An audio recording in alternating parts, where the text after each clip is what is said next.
Members of the Satanic Temple hung out on their front porch with a camera crew from an online channel, but said they were not available to talk to us. I apologize, guys. The group says its new headquarters will open to the public as the Salem Art Gallery, featuring exhibits, lectures, and film screenings. How did they seem to you? Oh, they seem like normal people.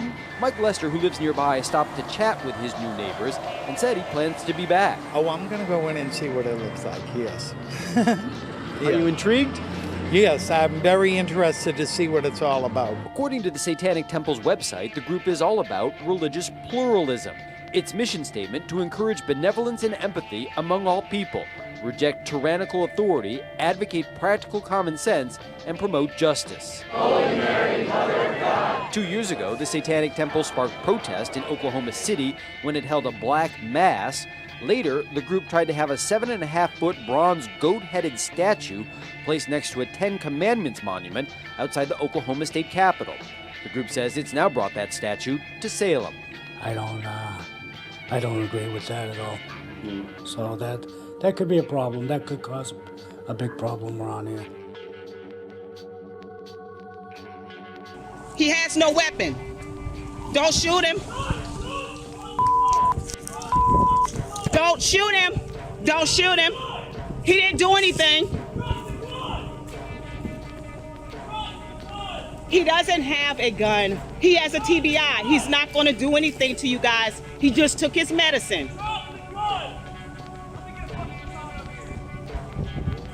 Keith, don't let them break the windows. Come on out the car. Keith, don't do it. Keith, get out the car.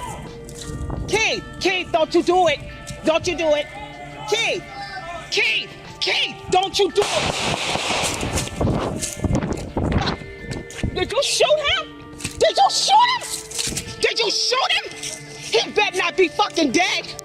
He better not be fucking dead. I know that fucking much. Don, you've seen the video. We all just watched it. How do you think it changes both the protest there and also the investigation going forward? It's so disturbing to watch, Tony and Rena. Certainly, I think anybody who watches that video is left with a lot more questions than answers. One of the big takeaways initially is the fact that the actual shooting is not caught on camera. You hear it happen. Also, another thing that I couldn't really figure out at the beginning of the video is where exactly was Keith Scott at the beginning of that video. From the description so far, what I've heard, we don't really get a clue of where he is, if he's in that front passenger seat or not. So his location. Also some other questions. Where was the officer who has been identified as opening fire? So there are still a lot of questions that people are left with after they watch that video. Certainly when it comes to the protesters here who have been demanding that the police department release videos, they may take and glean whatever they want out of the videos, because it just it leaves you with so many questions still. Now, with incidents of police brutality on the rise around the country, the resulting protests are often met with more violence, sometimes in the form of rubber bullets and other forms of what police describe as non-lethal weaponry, which have been known to sometimes result in very serious and sometimes permanent damage and even some fatalities. South Korea is sending a stark message to the North. It's preparing to assassinate North Korean leader Kim Jong-un if Seoul feels threatened by a nuclear attack. Here's CNN's Paula Hancocks with more. The fact that there is a South Korean assassination plan against the North Korean leader Kim Jong-un has not actually surprised many, at least here in Seoul. What is more surprising is the fact that the Defense Minister, Han Min-koo, has been quite so candid about it. Now, this happened back on Wednesday. It was a meeting within Parliament, and the Defense Minister was asked by a lawmaker, are you creating a special forces unit to eliminate Kim Jong-un? A very blunt question. His answer was equally blunt. He said, yes, we do have such a plan. Also went on to talk about the precision missile capabilities, which would target the enemy's facilities and take out the leadership. Now, this is if they are feeling particularly threatened by North Korea's nuclear weapons. North Korea seems to have made an indirect appeal to South Korea for flood relief. following what it describes as the worst flooding since Korea's liberation from Japanese colonial rule. The International Organization for Migration says 3,500 people have drowned so far this year, crossing the Mediterranean trying to reach Europe. And that's about 600 more than the same period last year. Through mid-September this year, over 2,700 people have lost their lives while crossing the central Mediterranean route linking North Africa with Italy. The upsurge in fatalities followed the capsizing of a boat carrying between 400 and 450 migrants off the Egyptian coast on Wednesday. Over 300,000 refugees and migrants have reached European shores since January 2016. At least 4 people have been shot dead at Cascade Shopping Mall in Burlington, around 100 kilometres north of Seattle. Police say the suspect is at large. A number of people are also said to have been injured in the incident. The suspect has been described as a skinny Hispanic male who has black hair and was wearing a black shirt. He's believed to be aged between 20 and 25. A motive for the shooting is as yet unclear. Well, 2 lawmakers getting into a brawl at a TV station. Check this out. It happened after a debate last night in Ukraine. One man lunged at the other, starting a fist fight. Bodyguards eventually held them back. Then one man went outside and started kicking and scratching the other's car. The 2 are rival members of parliament.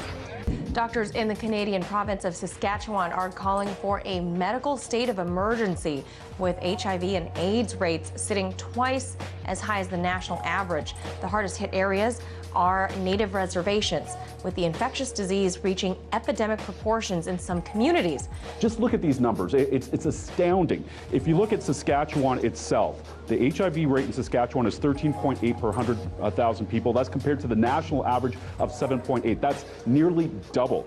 So then you look at the reserves in Saskatchewan, a rate is 64 per 100,000, and this is even low because the testing that's been done at these reserves is limited. So we don't know how high these numbers actually go. And then there's places like Atakakup, which is a First Nation also in Saskatchewan, where there's 60 out of 1,700 residents tested positive. That's 60 out of 1,700, and that's the equivalent to 3,500 per 100,000. That HIV rate is actually higher than Nigeria. And if you were looking at deaths, totally different stat here also than the rest of Canada.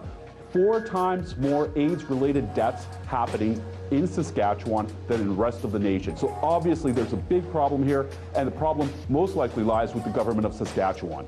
EPA on site. Federal investigators just visiting Mosaic's toxic sinkhole for the first time. Tonight, the key test neighbors are still waiting on. Good evening, everyone. I'm Laura Harrison for Jameson. And I'm Wendy Ryan. Thanks for joining us. The federal EPA just getting its first look at that toxic sinkhole in Mulberry nearly a month after it happened. ABC Action News reporter Ryan Raish live tonight, where neighbors are still waiting to find out if their water is radioactive. Ryan?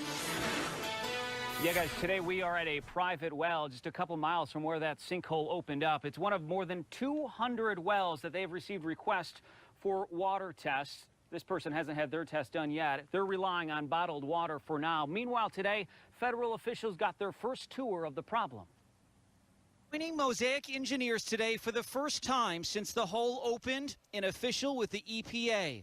A spokesperson tells us he toured Mosaic's gypsum stack where it happened and watched engineers take samples of recovery wells nearby. That's not good. 안전보장리사회는 반면에 It was inevitable.